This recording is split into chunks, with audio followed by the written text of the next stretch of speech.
को आज बड़ा झटका लगा है। गुड्डू जमाली समाजवादी पार्टी में शामिल हो गई और अखिलेश यादव की मौजूदगी में उन्होंने समाजवादी पार्टी का दामन थामा है। पूर्व विधायक है गुड्डू जमाली, बहुजन समाजवादी पार्टी के बड़े नेता हैं, लेकिन लोकसभा चुनाव से पहले समाजवादी पार्टी का दामन गुड्डू जमाली ने थाम लिया है और अखिलेश यादव की मौजूदगी में आज उन्होंने समाजवादी पार्टी ज्वाइन की है। लोकसभा चुनाव नजदीक है, जोड़ तोड़ की सियासत हिमाचल हो या फिर उत्तर प्रदेश हो, हर जगह देखने को मिल रही है कि भारतीय जनता पार्टी को पार्टियों को तोड़ना पड़ रहा है और भारतीय जनता पार्टी को एक अपना गुट अलग बना देना चाहिए। भाजपा सिद्धांतहीन, भाजपा को अपना एक अलग दल, सहयोगी दल या गुट बना करके तैयार करना चाहिए कि जो भाजपा सिद्धांतहीन है उनको लेंगे, उसमें शामिल करें सब लोगों को। चलिए इस खबर पर और ज्यादा जानकारी के लिए सुधर रुक करते हैं मेरे सहयोगी अशोक तिवारी का। अशोक, गुड्डू जमाली का समाजवादी पार्टी में आना क्या समीकरण बदल सकते हैं? कोई बड़ा असर होगा इस जोड़ तोड़ का?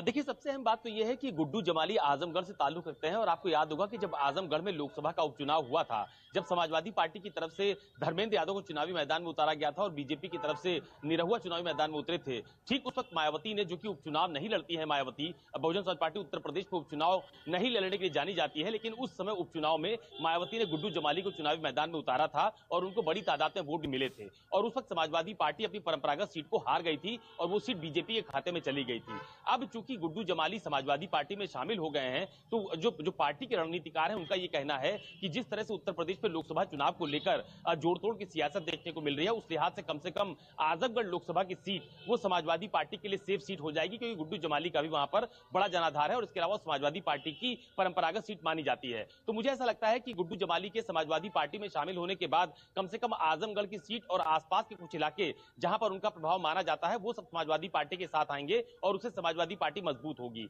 हालांकि आपको ध्यान होगा कि अभी कल ही जब राज्यसभा चुनाव को लेकर वोटिंग हो रही थी और देर रात तक मतदान हुआ, तो उसमें तमाम सारे जो समाजवादी पार्टी के विधायक हैं उन्होंने क्रॉस वोटिंग भी की। उसको लेकर भी आज अखिलेश यादव से सवाल पूछा गया था, तो उन्होंने ये कहा था कि नियम के तहत उन विधायकों पर कार्रवाई की जाएगी, लेकिन स्पीकर क्या कुछ निर्णय देते हैं इस पर सब कुछ निर्भर करता है। तो यूपी की सियासत में खासतौर पर एक एक सीट पर गुणा गणित की पूरी सियासत देखने को मिल रही है और अखिलेश यादव चूंकि इंडिया गठबंधन में शामिल हो चुके हैं, कांग्रेस के साथ उनका गठबंधन उत्तर प्रदेश में हो चुका है, लिहाजा एक एक सीट पर जोड़ तोड़ की सियासत देखने को मिल रही है। कौन सा व्यक्ति किस सीट पर फायदेमंद है। ठीक है, तो कल क्रॉस वोटिंग हुई थी, आज ये दूसरा सियासी क्रॉस देखने को मिल रहा है जहां पर बीएसपी के बड़े नेता गुड्डू जमाली समाजवादी पार्टी में शामिल हो गए। दूसरी तरफ आपको बता दें कि लोकसभा चुनाव से पहले बीजेपी ने अपनी तैयारियां शुरू कर दी हैं। लगभग कई राज्यों को लेकर आज